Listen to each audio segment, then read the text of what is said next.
अर्थ पाप मोचिनी चैत्र शुक्ला एकादशी व्रत कथा। धर्मराज बोले, हे भगवान, मैंने फाल्गुन मास की शुक्ल पक्ष की एकादशी का महात्म्य सुना है।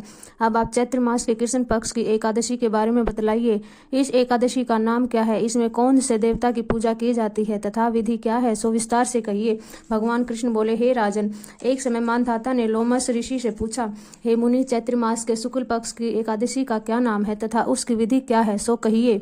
लोमस ऋषि बोले, हे राजन, चैत्र मास के शुक्ल पक्ष की एकादशी का नाम पाप मोचनी एकादशी है। उसके व्रत के प्रभाव से मनुष्यों के अनेक पाप नष्ट हो जाते हैं। इसकी कथा इस प्रकार है। प्राचीन काल में एक चैत्र रथ नामक वन था। उसमें अप्सराएं वास करती थी। वहां हर समय वसंत रहता था, अर्थात उस जगह सदैव प्रत्येक तरह के पुष्प खिले रहते। उस जगह गंधर्व कन्या विहार करती थी। उस वन में इंद्र अन्य देवताओं के साथ क्रीड़ा करता था। उस वन में एक मेधावी नामक मुनि तपस्या करते थे। एक दिन मंजू घोषी नामक एक अप्सरा उनको मोहित करने के लिए सितार बजाकर मधुगान करने लगी। उस समय शिव के शत्रु कामदेव भी शिव भक्त मेधावी मुनि को जीतने के लिए तैयार हुए। कामदेव ने उस सुंदर अप्सरा के मुख धनुष बनाया, कटाक्ष को उसकी डोरी बनाई, उसके नेत्रों को उसने धनुष बनाया और कुचों को कुरी बनाकर उस मंजू घोषी अप्सरा को सेनापति बनाया। इस तरह कामदेव अपने शत्रु के भक्त को जीतने को तैयार हुआ। उस समय मेधावी मुनि भी युवा और पुष्ट थे। उन्होंने यज्ञोपवीत तथा दंड धारण कर रखा था। वह दूसरे कामदेव के समान शोभा पाते थे। उस मुनि को देख के कामदेव के वश में हुई मंजू घोषी ने धीरे धीरे मधुर वाणी से वीणा पर गाना शुरू किया।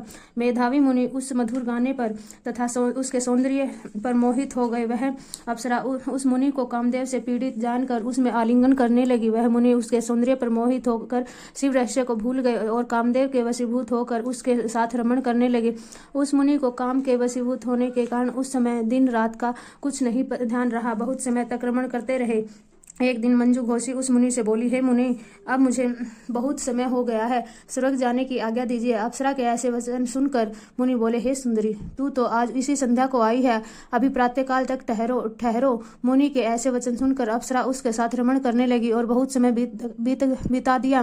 फिर उसने मुनि से कहा, हे मुनिदेव, अब आप मुझे स्वर्ग जाने की आज्ञा दीजिए। आपकी रात्रि तो बहुत लंबी है। अब आप सोचिए कि मुझे आपके पास आए कितना समय हो गया है। उस अप्सरा के वचनों को सुनकर मुनि को ज्ञान प्राप्त हुआ और समय का विचार करने लगे। तब ध्यान करने से उसका परिणाम 57 साल 7 माह और 3 दिन ज्ञात हुआ।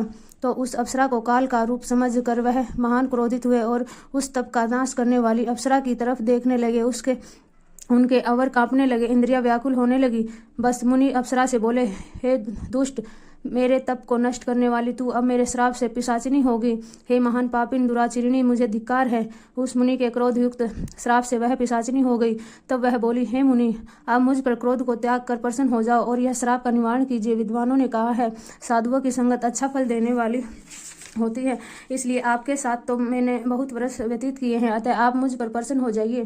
तब मुनि को कुछ शांति मिली और उस पिशाचिनी से बोले कि हे दुष्टे, तूने मेरा बड़ा बुरा किया है, परंतु फिर भी मैं श्राप से छूटने का उपाय बतलाता हूँ। चैत्र मास के कृष्ण पक्ष की जो एकादशी है उसका नाम पाप मोचिनी है। उस एकादशी का व्रत करने से तू पिशाचिनी की देह से छूट जाएगी। इस प्रकार मुनि ने उसको समस्त विधि बतला दी और अपने पापों के प्रायश्चित के लिए अपने पिता च्यवन ऋषि के पास गए।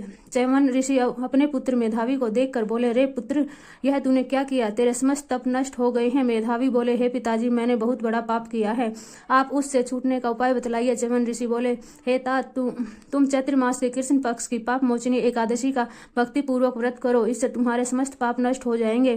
पिता के वचनों को सुनकर मेधावी ऋषि ने पाप मोचनी एकादशी का विधि पूर्वक उपवास किया। उसके प्रभाव से उनके समस्त पाप नष्ट हो गए। मंजू घोषी अप्सरा भी पाप मोचनी एकादशी का व्रत करने से पाप पिशाचिनी देह से छूट गई और सुंदर रूप धारण करके स्वर्ग लोक चली गई। लोमस ऋषि बोले, हे राजन, इस पाप मोचनी एकादशी के प्रभाव से सब पाप नष्ट हो जाते हैं। इस एकादशी की कथा के श्रवण व पढ़ने से 1000 गोदान करने का फल मिलता है। इस व्रत के करने से ब्रह्मा हत्या करने वाले, स्वर्ण चुराने वाले, मद्यपान करने वाले, अगम्यागमन करने वाले आदि के पाप नष्ट हो जाते हैं और अंत में स्वर्ग लोक को जाते हैं। जय श्री हरि।